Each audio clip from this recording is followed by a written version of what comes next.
Hello, welcome to the Owatonna Today Show, your community connection. I am your host, Francy Hall, and today we have joining us our new Community Services Director for Steele County. That's a brand new position.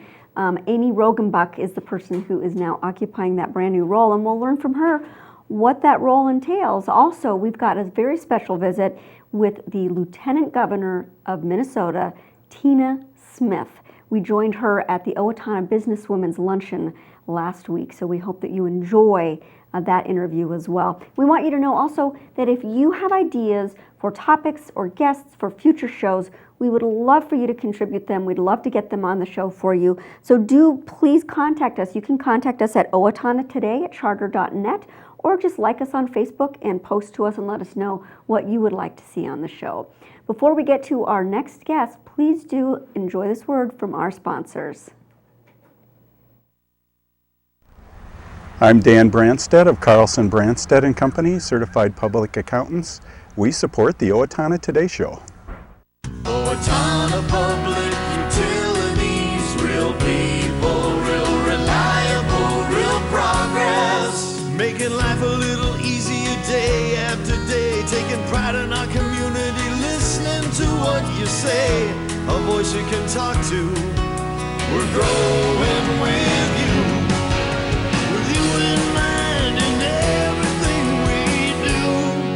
Owatonna Public Utilities. Greetings from the Steele County Historical Society. We invite you to visit us and enjoy your county's history at the History Center and Village of Yesteryear. For current exhibits and events, check our website, www.steelehistorymuseum.org. Welcome back, and welcome to you. How are you, Amy? Good. How are you? Nice to meet you.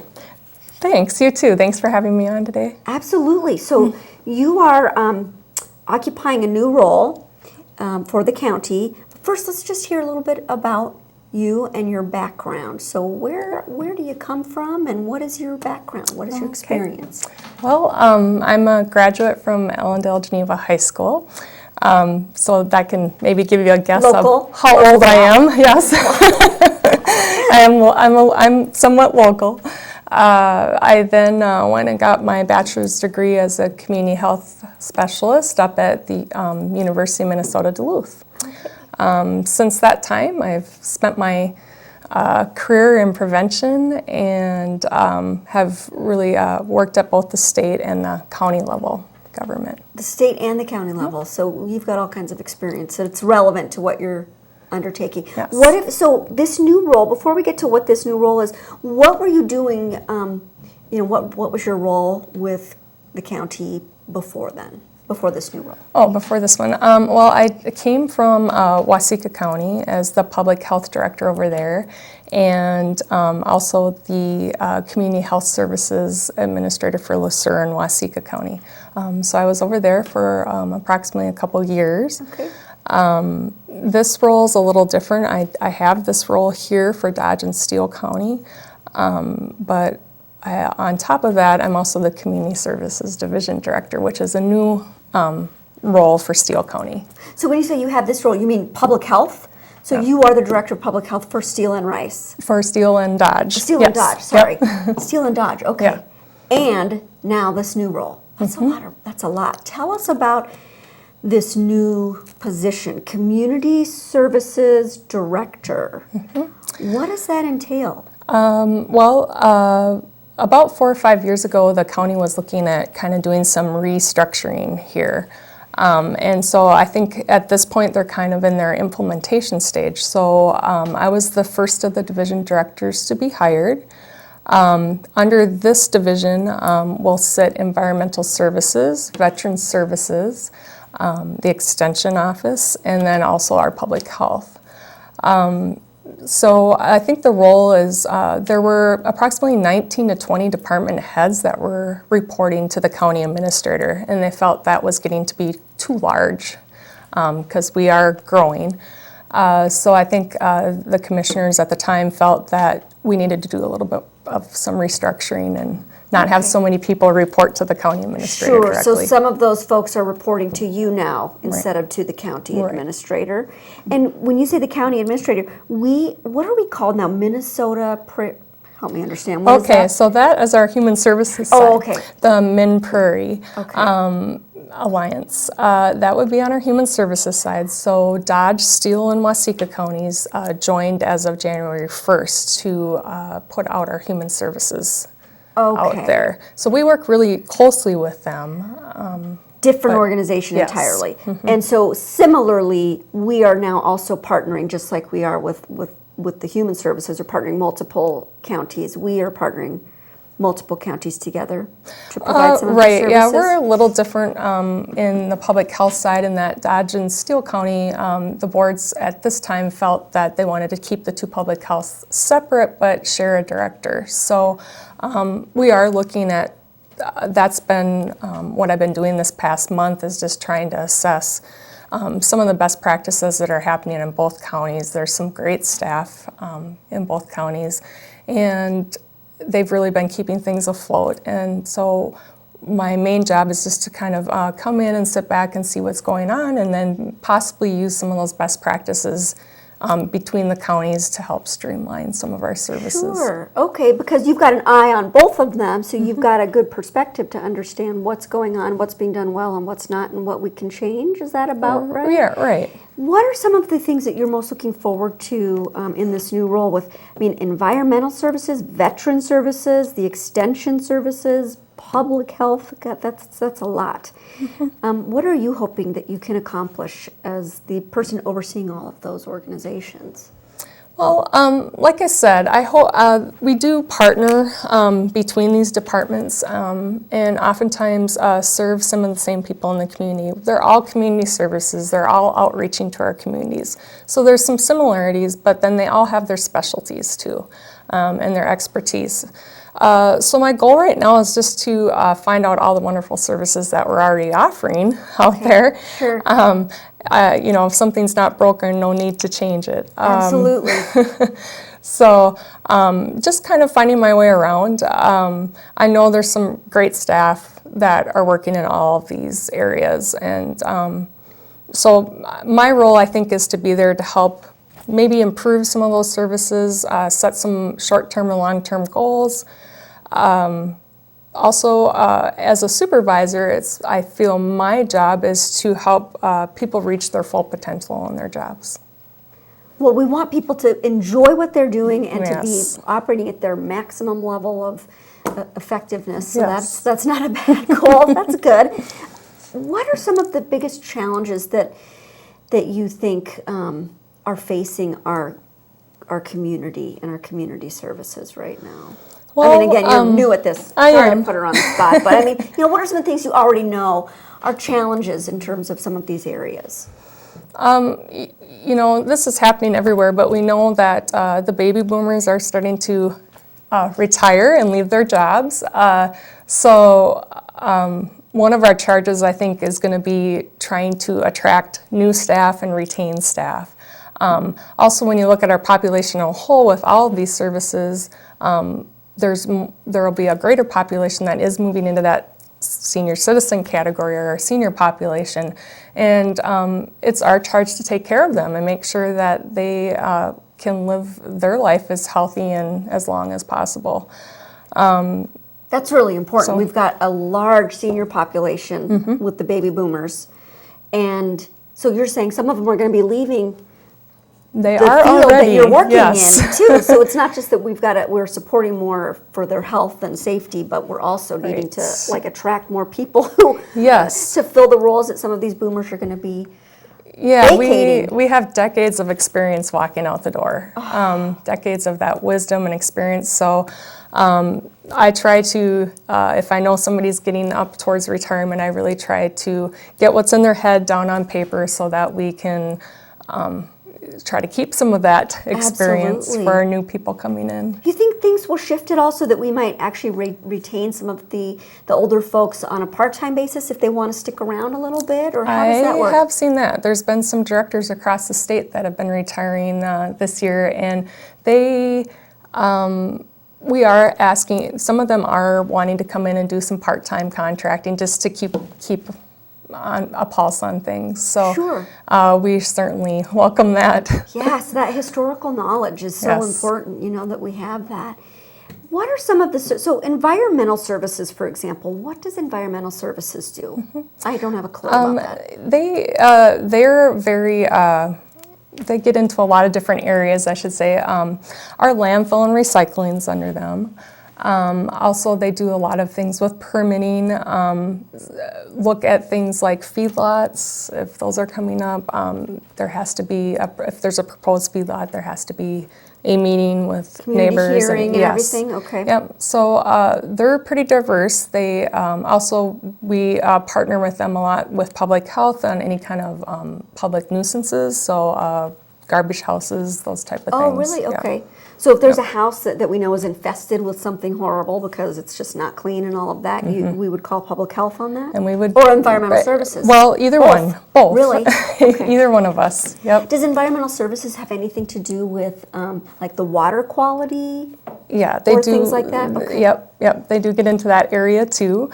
And I think our latest two, planning and zoning is another department that works closely with environmental services, and their latest program is the aquatic invasive species on lakes. So, and then we also partner with our sheriff's office for that one too. But Would environmental services also have something to do with the, we just had the bird flu coming yep, up? Really? Yes. Cow, lady, how much are you going to have to know in this job? What about veteran services? Veteran services. The report I've gotten from them recently is that they're seeing quite an uptick in homeless veterans, which is really concerning to us. So I think they've been spending a lot of time trying to find homes for them and placements. For sure, if they're in our senior population, we would partner with them so that we can find a good home for them. It's important to take care of them. So we might be looking at other programs for helping homeless veterans too then? If that's the, I mean, if we don't really have a whole lot out there, right, doing that. I know transitional housing helps people who are homeless, but this is a very specific subset here. Yes. We need to take care of our veterans. We do. So, yes. University of Minnesota Extension. We've just got a couple seconds here. What can I say? Fair is coming up. 4-H is busy right now, getting ready for that. And everybody in the office seems to be running in and out, getting ready for that fair time. So this is really agriculture related. Yes. The University of Minnesota Extension is all about ag. Is that it? Mostly, yep. Okay. And then we already know, we've heard from you about public health. Yes. You have got a big job, lady. You're a tiny lady with a huge job, but obviously a wealth of experience, and we are very glad to have you in the role. Thank you so much for joining us. Thank you. We appreciate it, Amy. All right, well, thank you so much for joining us, and do stick with us. After a word from our sponsors, we're going to be coming back with our interview of Lieutenant Governor Tina Smith. Stay with us.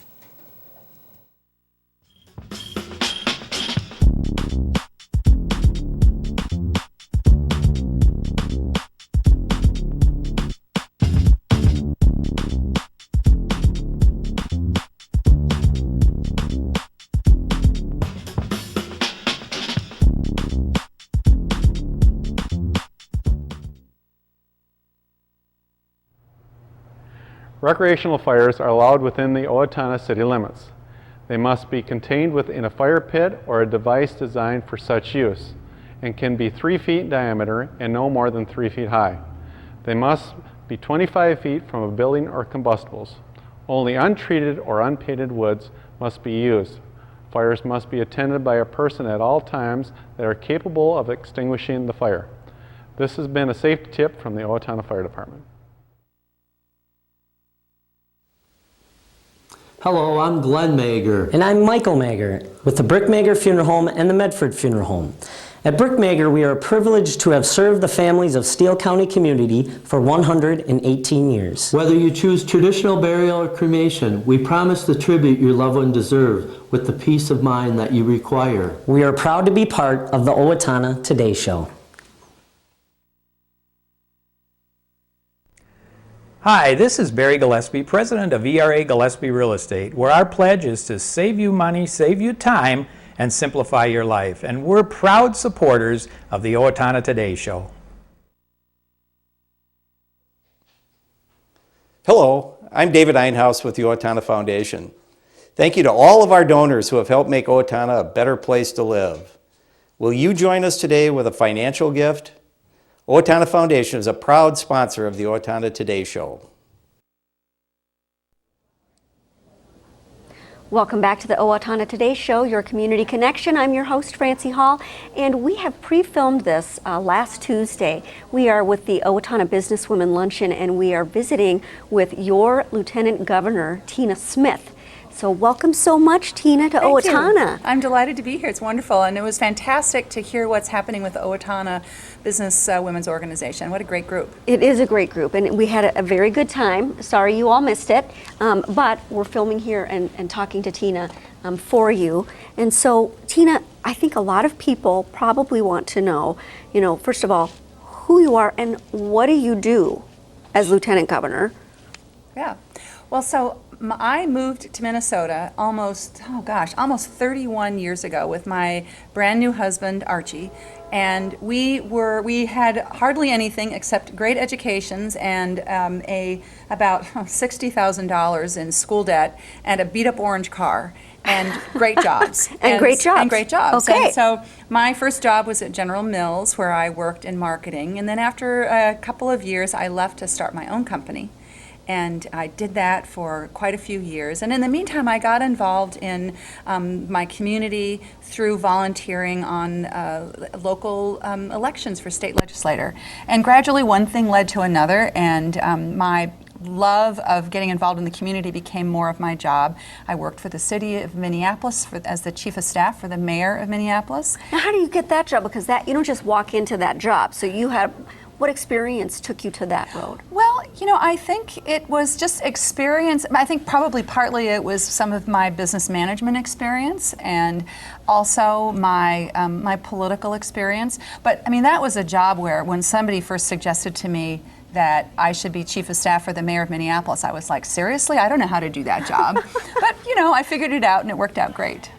I love when you spoke earlier, one of the women asked you a question that was, what are the barriers that you have faced through your journey of your careers and where you are now, how you got to here? What were the barriers? And I loved your response. Would you share that with us? Well, the first thing I think I said was that, in many ways I've been so blessed, I've been so lucky, I've had just great opportunities. And I also said that in my professional life, I have always gone to the place where I saw the people that were the most interesting and most dedicated and most fun, and where I thought I could learn a lot. And so that's been kind of what I've always done. But the other thing that I feel really strongly is that the biggest barrier that I think many of us have, and maybe especially women, is just a barrier of imagination, a failure to actually believe that we can do that thing that is that's sort of out there in front of us. And it's something that I think actually women really need to work at, because we feel that we have to be qualified or even overqualified sometimes for the jobs that are offered to us. And we maybe just need to be a little bit more imaginative and be willing to take a little bit more of a risk and just go for it. So even you, in that moment, when something was offered to you, said, well, I don't have that qualification. Oh. What are you talking about, me? Totally. And now here you are, Yeah. as lieutenant. So first it was like, well, I can't be the chief of staff. And now, Yeah. how did it feel? How did you respond when the idea of being lieutenant governor for the state of Minnesota came up? Well, I had been the chief of staff for Governor Dayton and Lieutenant Governor Pretner-Solon for 4 years, and when Yvonne decided not to run for election again, the idea, we came up of whether or not I should run for lieutenant governor with Governor Dayton, and I literally laughed and said, "That's ridiculous," and walked out of the room. Wasn't because I didn't want to do it, but I was just like, "That's ridiculous." Now, why did you say that's ridiculous? What Because went through your mind? I'd never run for office before, and I was just not thinking that it was something that I would know how to do. But the more I thought about it, the more I realized it was a really good fit. And the partnership I have with Governor Dayton, who I call Mark, is really strong. And so we did it, and it worked out. And now I have the chance to be Lieutenant Governor in Minnesota, and it's really fantastic. What do you do in your daily life as lieutenant, like a day in the life Tina Smith, Lieutenant Governor. Yeah. Well, one of the great things about my job is that every day is different. The issues that come across the governor's desk and my desk just are as variable and diverse as the issues that the state faces. And every day you never know exactly what it's going to be. So today has been a really great day. I started out by coming down to visit the Faribault Woolen Mills. And I got a tour of the mill and I learned about what some of their business challenges are and just really loved it. Then I had a chance to come here and talk to the Owatonna Women's Business Organization, and then I'm going to go back and meet with the governor, and we're going to talk about how we might do zip rail between Rochester and the Minneapolis-St. Paul Airport. And every day is kind of like that, very, very different, very diverse, and I love it.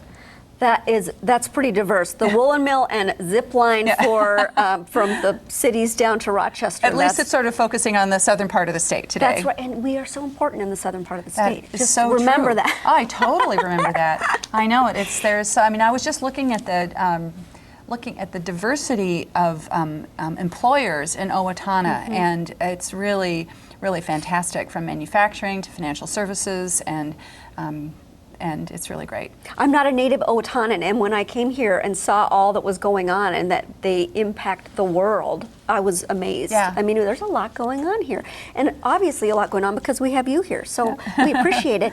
When you were speaking and you talked about, again, what it was that inspired you and, the finding joy and all of that, but that barrier, what would you say to some of the women, especially who are watching right now, who maybe don't know that there are opportunities out there, but they're out there looking, and what would you tell them about those opportunities and how to approach them? Yeah, well, it is true to this day that there are so many opportunities and women are not taking full advantage of them, and sometimes there's barriers that get in their way, and we're trying to address some of that at the state. Particularly, we talked about how to make sure that women get paid the equal amount for equal work. But today, mostly what I was talking about is how important it is for women to not be afraid to be inventive and to be improvising as they think about how they're going to piece together what are often really exciting, diverse skills that they have, but they might not think about them as all kind of part of one package. And I hope that women can remember that and not be, and really embrace that inventiveness, which is so great. And that's who we are, creators. Yes. That women are creators, Yeah. right? And Yeah. so let's bring that forward into our lives. Yeah, and that spirit of invention is really so integral to what makes Minnesota exceptional for everybody in this state, and I hope that we can keep that going. Since you've traveled all over the state, what are some of the things that you have seen that kind of really highlight our inventive spirit here? What I see are people who take a challenge and turn it into an opportunity in their business lives. And today I told a story about a woman who is married to a military, a man in the military. She's from International Falls, and she was trying to figure out how she could make a life for herself coming when her husband is done living all over the country. And so she created this great little company that sells specialty soaps to all over the world, really. And she makes them right there on the main street of International Falls, and so you can go and shop and visit, and she's creating an opportunity for herself and her family and jobs for people in International Falls, and I think that's a great example of what we can do if we put our minds to it. So she said, hey, what am I going to do here in International Falls? And so she created something for herself to do. Yeah, absolutely. And I see that in towns all over Minnesota. It's very inspiring. And you said that there were other things that you're doing to try and remove barriers. What are some of the things that you and the governor are doing to remove barriers for women in particular? One of the biggest challenges that everybody has, but women have when they're trying to get their business up and going, is that they don't have access to working capital. And so we have created a small business loan program that helps people who are getting their business going have the money that they need to buy the materials so they can sell those products. And that's, I think, really helpful. The other thing that we have all done, it's a bipartisan effort, Republicans and Democrats alike, is to... We need both, right? Yeah, absolutely. It's bipartisan to the Women's Economic Security Act, which helps men and women have family leave when they are either starting a family or having another child, or they have a parent who is ill. This is so important for women and men to be able to keep their jobs while they're also dealing with inevitable things that happen with their families. Well, that is definitely needed. Extending that is what you were Yes. saying. Yeah. Yeah. Well, I wish I could extend this conversation a little longer, but I can't. So we're going to have to say goodbye. And thank you so much for being here with us. Come back and visit us in Owatonna. Thank you so much. And thank you for joining us. Stay with us after a word from our sponsors. Amy Swain Hearing Centers is a proud sponsor of the Owatonna Today Show. I'm Dr. Amy Swain, and I want everyone to hear better. I'm Deb Gillard. And I'm Sean McNulty with Brookdale Owatonna Senior Living Solutions. We are assisted living and Alzheimer's and dementia care communities here in Owatonna, and formerly known as Clare Bridge and Sterling House. And we are proud sponsors of the Owatonna Today Show. Welcome back to the Owatonna Today Show. We hope you enjoyed our visit. We were visiting with Lieutenant Governor Tina Smith at the Owatonna Business Women's Luncheon. Right now, it's time for community announcements, so let's get to those. We want to congratulate the newly appointed trustees of the Owatonna Foundation Board. During their annual meeting, 3 new trustees were appointed, and those trustees are Dr. Brian Bunkers, Andy Michelitz, and Dennis Von Ruden. Congratulations to being appointed trustees. And also, we want to remind you that, everybody needs health care. If you are wanting to know how to navigate the new health care program that's offered from state of Minnesota, the MNsure program, you can go every single Wednesday to the county offices at 630 Florence anytime between 9:30 and 4 and meet with a certified MNsure navigator to help you through understanding that process. Also, we want to let you know that on Thursday, there will be a book fair at the library. That's this Thursday. Book fair at the library from 10 a.m. to 6 p.m. So be sure that you go to that. August 4th is the 7th annual Night to Unite. And so we just want to remind you to gather together with your neighbors, your apartment complexes, your churches, to have your barbecues and potlucks and socials. And we want to encourage you to bring school supplies for children because that will benefit the Steele County Children's Remedial Fund, which is a program we're going to be having coming up. So be sure that you enjoy the 7th annual Night to Unite. Join Riverbend Nature Center August 5th from 1 to 3 p.m. If you are a senior and you want to learn a new skill, you can learn basket weaving. 2 certified Minnesota master naturalists will share tips of the trade on how to collect supplies and prepare those supplies to weave a basket. They'll give you a demonstration as well. If you have questions about that, call Riverbend Nature Center at 507-332-7151. Also, the Steele County Historical Society is pleased to announce free children's programming for Thursday, August 6th, 9 a.m. to 6:30. Take your kids over to the Village of Yesteryear where they can learn about transportation using horses, buggies, and wagons, and then to the depot and caboose to experience what train transportation was like. For more information, call 507-451-1420. We sure hope that you will join us again coming up on Friday. We have Ibrahim Hussein, who's got a new company in town called Language Incorporated. It's a translation service. And we're going to be visiting with Sue Schroeder. She's going to be talking about the Children's Remedial Fund, which of course is so important for our community. So we hope that you will join us then. Thank you so much for joining us. Stay with us after a word from our sponsors.